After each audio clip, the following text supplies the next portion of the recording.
마감의 정석입니다. 김정수 전문가입니다. 안녕하세요. 네, 안녕하세요. 네, 반도체가 또 오늘도 이 어려운 걸 해냅니다. 그 가운데서도 최근 신기술 관련된 종목군들 상당히 좀 강한 모습인데요. 대형주들은 어땠는지 여기에도 집중을 해서 시장 분석을 해주시니까 이쪽 오늘장 한마디부터 좀 들어보면서 시장 이야기 나눠볼게요. 오늘장 한마디 어떻게 잡으셨어요? 네, SK하이닉스가 삼성전자와 이격을 지속적으로 좁혀가면 반도체는 홀딩 두 번째 시간입니다. 네, 삼성전자, SK하이닉스 두 종목의 이격도를 중심으로 해서 최근에 좀 집중적으로 분석을 해주시네요. 앞서서는 이 거래량, 거래대금 쪽에서 힌트를 찾았다면 이격도, 그와 관련된 이야기, 오늘장에 대한 분석 함께 좀 다뤄주시죠. 네, 제가 제시해드리는 전략은 지역을 구분하면 이해하기가 쉬울 텐데요.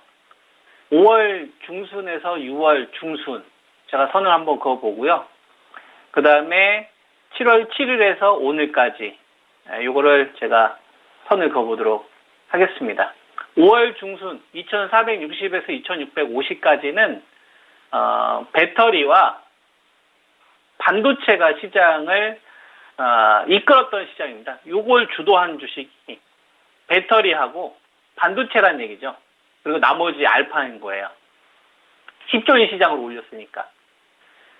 10조인 시장으로. 4조가 증발된 상태에서. 그죠? 그리고 6월 10일 요때부터 6월 14일 한 이틀 뒤 LG 에너지 솔루션 매도 거래 대금 증가하면서 배터리의 영향력이 떨어지면서 2515까지 시장을 하락을 한 거예요. 그러니까 요거는 누가 뺀 거냐면 반도체가 뺀 게 아니라 배터리 중심으로 빠진 겁니다. 배터리로. 그리고 배터리 중심으로 빠지고 여기에 뭐가 있냐면은 낙폭주들이 또는 후발주들이 신저가를 기록하면서 빠진 시장인 거예요. 반도체가 이 하락을 빼지 않았어요. 그러다가 2515 코스피 지수 2515 요거에서 지금 2600까지 갔잖아요. 요거 올린 거는 반도체가 올린 거예요.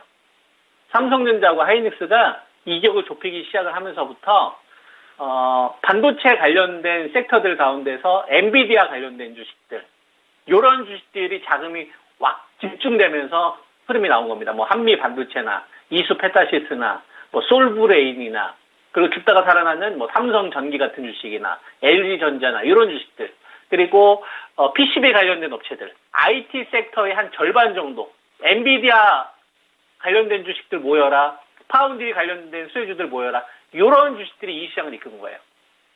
그리고 배터리는 반등 정도 참여한 겁니다. 그리고 이번 구간에는 어제하고 오늘까지 해서 이제 뭐가 붙은 거냐면 낙폭주들하고 이제 후발주들 있잖아요.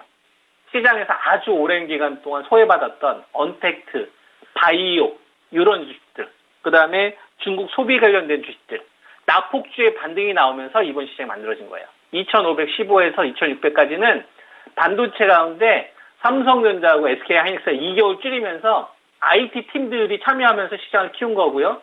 그 다음에 낙폭주들이 너무 심하게 빠지다 보니까 반등이 나온 겁니다. 미국 CPI 지표 발표됐잖아요. 그래서 미국 2년물이나 10년물 국채 수익률이 떨어지면서 금리에 가장 큰 피해를 받았던 주식들이 반등이 나오면서 이번에 2600까지 올라온 거다. 이렇게 시장을 이해를 하시면 됩니다. 그러면 뭐가 제일 중요하겠어요, 여러분? 당연히 반도체가 제일 중요한 거예요. 이번 시장은.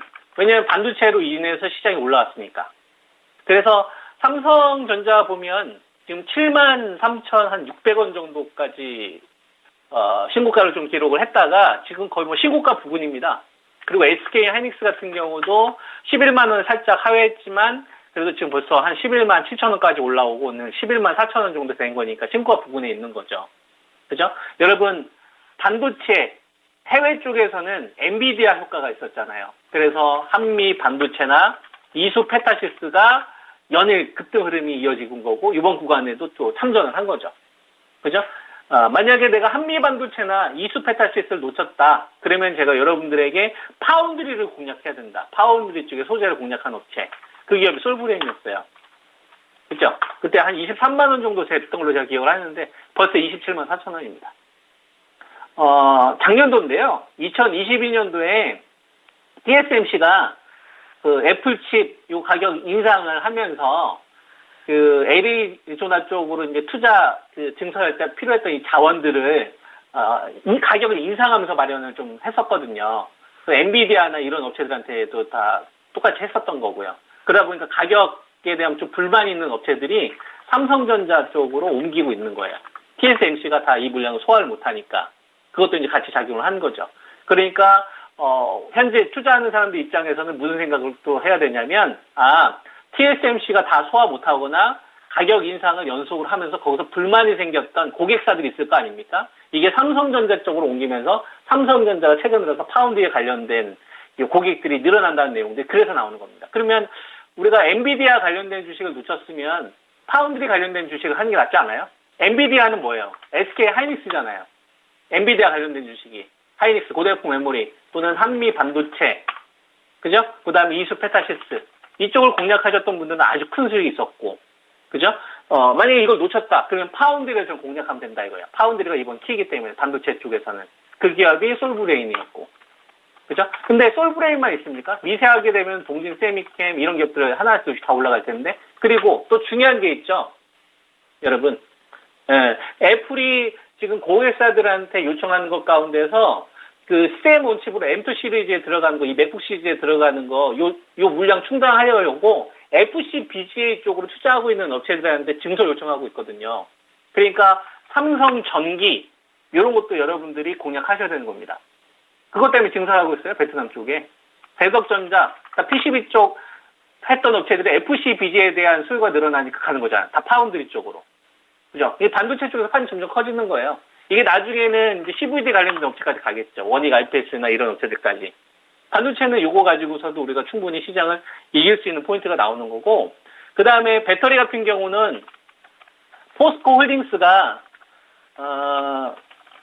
이번 구간 좀 대장으로 가고 있는 것 같아요. 지금 직전 고점 돌파가 아직 안 나오고 있는 상태인데, 코스닥에서는 에코프로나 에코프로 BM이 선발대에 앞섰는데, 코스피에서는 없었어요. 그래서 포스코 퓨처엠, 그리고 포스코 홀딩스가 이번 구간에는 2개월 줄인 과정들을 얘네들이 하고 있는 것 같습니다. 이렇게 되면 삼성 SDI와 LG 에너지 솔루션 이런 주식들이 2개월 좁히기만 하면 우리한테는 가장 좀 좋은 시장이 만들어지는 거죠. 어제 뭐 앵커님이 물어보셨지만 LG 에너지 솔루션 이제 사야 되는 거예요, 여러분. 아시겠죠? 요 말씀 좀 드리겠고, 그리고 이제 바이오 제약 셀트리온 관련되어서 합병 이슈들이 좀 나오면서 주가 움직임이 있었지 않습니까? 오늘 장중에 한 8%대 그 급등 흐름이 있었거든요. 셀트리온이 6%네요. 셀트리온은 6%고 셀트리온 헬스케어가 장중에 얼마까지 올라왔으니 한 8%대까지 급등하는 흐름들이 나왔어요.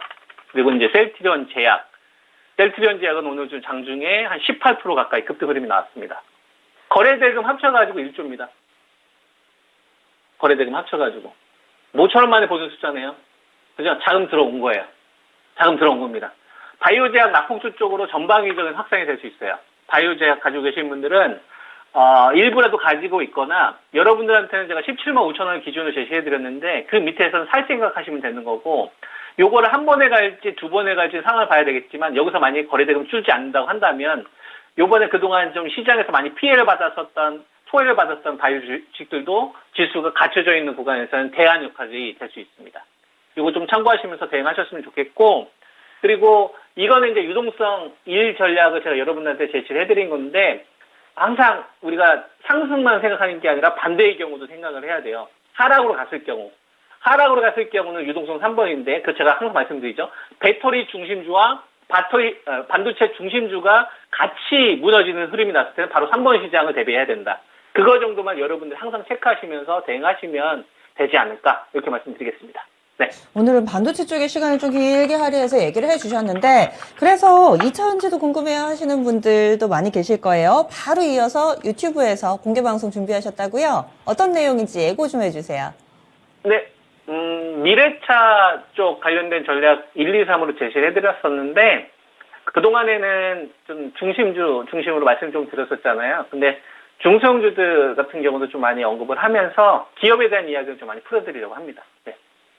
방송에서는 또 너무 작은 종목을 언급하기에는 다소 좀 부담이 되시죠. 그래서 중소형주 궁금하시는 분들은 이 시간에 조금은 아쉬우셨을 수 있습니다. 유튜브에서 그래서 마련한 시간 미래차 중심주 전략 1, 2, 3 여기에 대한 자세한 이야기 궁금하신 분들은 바로 이어서 유튜브로 이동해 주시면 되겠습니다. 전문가님 오늘 말씀 고맙습니다.